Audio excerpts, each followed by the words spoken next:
So I think we'll all agree that Jon Rahm is an unbelievable golfer, but what's most impressive with him is that he sets up great to the ball, but with a very short backswing, he's able to create some fantastic power and hit the ball long and accurate every time. Now, don't get me wrong, they're not Jon Rahm's numbers. He'd be most disappointed if that was the case. But I think what most golfers, like I said, are most impressed with Jon is the fact that his backswing is as short as it is, how much speed he generates. And it reminded me of a clip I saw a while ago about how he spoke about why his backswing was short, but how he generates that power with a great drill that's also one of my favourite drills that's going to help every golfer out there create more speed with the club, get a better strike, and really start hitting some of the best shots ever when the ball's on the ground. So what you're thinking sounds good. So I think most golfers will stand there and say, right, you know, if I want to make a nice full swing and hit the ball, I should generate pretty good club head speed. And we see there 79.3 mile an hour, just under 106 ball speed, low points ahead, so that was a good strike, but only 144 yards carry. Now, I want you to think about the lower body and upper body, and the way Jon describes it, and the guys at the Titleist Performance Institute talk about this, about almost being like a bow and arrow. So when you've got the bow, the lower body is the front, upper body is the string.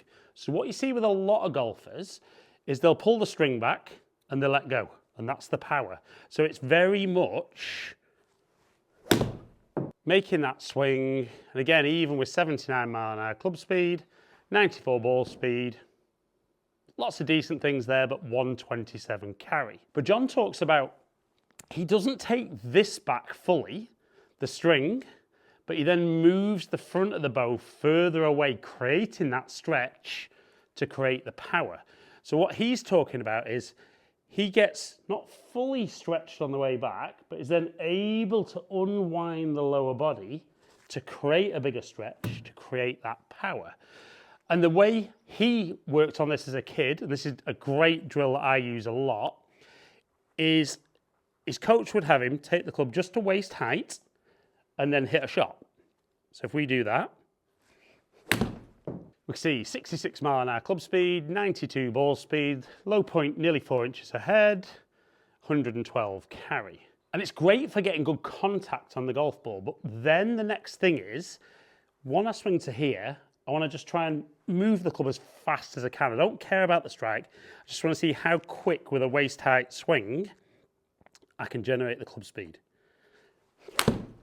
And straight away, 73 mile an hour, 106 ball speed, and 145 carry.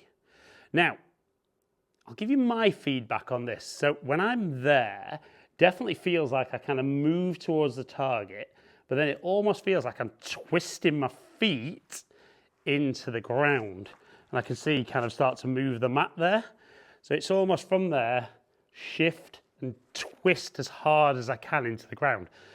And I love it because even there, 73 mile an hour didn't feel as quick as I could be. So we're going to go waist height again. Again, 73.1, 109 ball speed. But all of a sudden, 152 carry. And I'm not promising that when you first do that, you'll get the strike, because it'll feel very different for most golfers. They don't get that feel of how they use that lower body. But if you can keep doing that and try and be as aggressive as you can. So 74 mile an hour. Strike wasn't quite as good for 107 ball speed, but still 146 carry. So then what you want to start thinking about is, okay, if that's me getting waist height, can I go a little bit longer, but still get that really aggressive feeling with the front of the bow, the lower body, to get that speed? That felt amazing. 82 mile an hour club speed, 118 ball speed, and 171 carry. And the reason I do like this as a drill, particularly for golfers, is if we talk about the club head moving in a circle around the body, The width of the circle's there to there, but because your clubs change length, that does change. But this distance, what you'll see with a lot of golfers is they get so far back, and then the arms collapse and they try to get back. With the shorter backswing, it actually makes it quite easy to maintain that stretch. And that's what Jon obviously does great. Huge shoulder turn, but very short arm swing, lots of width. So if I can go a little bit longer, but be as aggressive with the lower body. So nearly 88 mile an hour club speed, 121 ball speed, low point 2 inches ahead, and 174 carry. And that, on camera, I'm sure it looks different, but feels much shorter than normal for me, but much more aggressive with the lower body. So can I creep just longer and longer?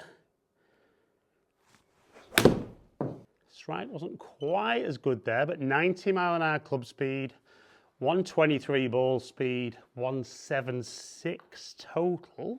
That's where I love feedback there. That didn't feel quite as good as it could be, but was still super quick. So for me, 90 mile an hour with 7-iron is really quick. But again, can I go a little bit longer, still be aggressive?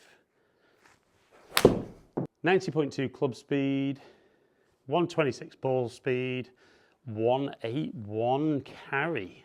So there might be life in the old dog yet. Generate some nice speed, but definitely feel like I'm not just stretching the string, I'm moving the front of the bow forward to create more power, and really feels like I'm working a lot harder in my golf swing than I normally would. But that's all good when you see some results. So 89 mile an hour, just under 125 ball speed, and 176.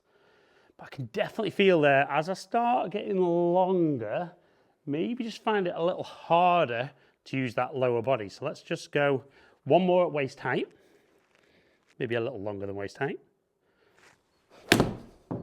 82 mile an hour club speed, 115 ball speed, and 165. I wish I could put that into that longer swing, but that's what we're working towards. 89 mile an hour club speed again, 127 ball speed, and 181 total. So I think it's difficult sometimes when we watch the best players in the world to understand what we can learn from such elite athletes. But like I said at the start of the video, this drill that Jon Rahm did loads as a kid of just being to waist high and feeling like you try to move the club as fast as possible is a great way for golfers to build speed, get better strike on the golf ball, and just ultimately start hitting some of the longest, straightest iron shots ever.